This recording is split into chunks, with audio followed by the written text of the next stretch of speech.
বাংলাদেশের মানুষেরা মানবিক মর্যাদা, নিজেদের স্বাধীনতার জন্য রাজপথে নেমেছিল।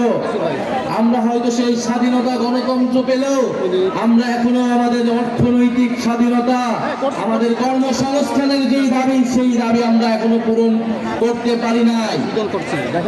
আমরা এই অন্তর্বর্তী সরকারের সময় অনেক স্বপ্ন দেখেছিলাম, আমাদের অনেক দাবি ছিল, কিন্তু আমাদের সব স্বপ্নকে নির্বাচনের সাথে একমাত্র দাবিতে রূপান্তর করে ফেলা হয়েছে।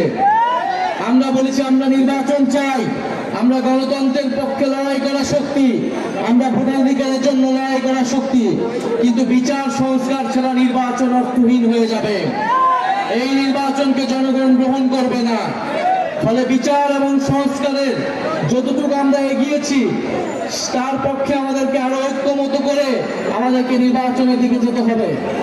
আমরা বলেছি আমাদের একটি নতুন সংবিধান প্রয়োজন, যেই সংবিধানে বাংলাদেশের মানুষের মানবাধিকারের কথা লেখা থাকবে।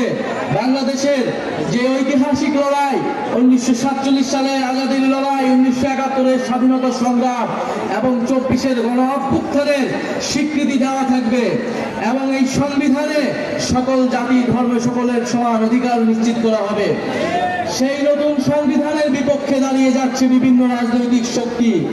72-এর সংবিধানকে রক্ষা করার জন্য বিভিন্ন গোষ্ঠী রাজপথে নেমেছে।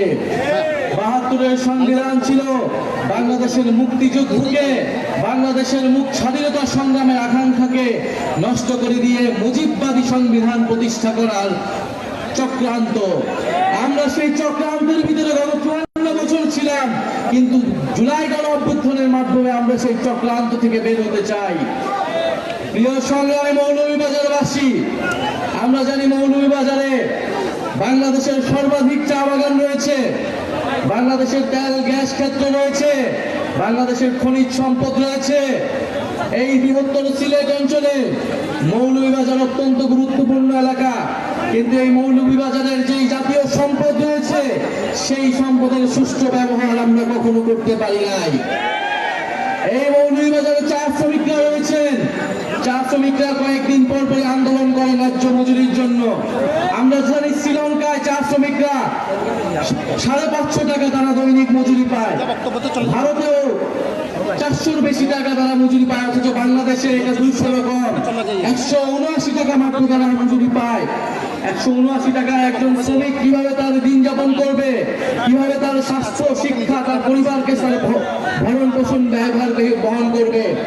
আমরা যেই বাংলাদেশ কামনা করি, সেই বাংলাদেশে একজন চা শ্রমিক তার ন্যায্য মজুরি পাবে, তার পরিবারের, তার সন্তানের শিক্ষা এবং স্বাস্থ্যের অধিকার তারা নিশ্চিত করতে পারবে।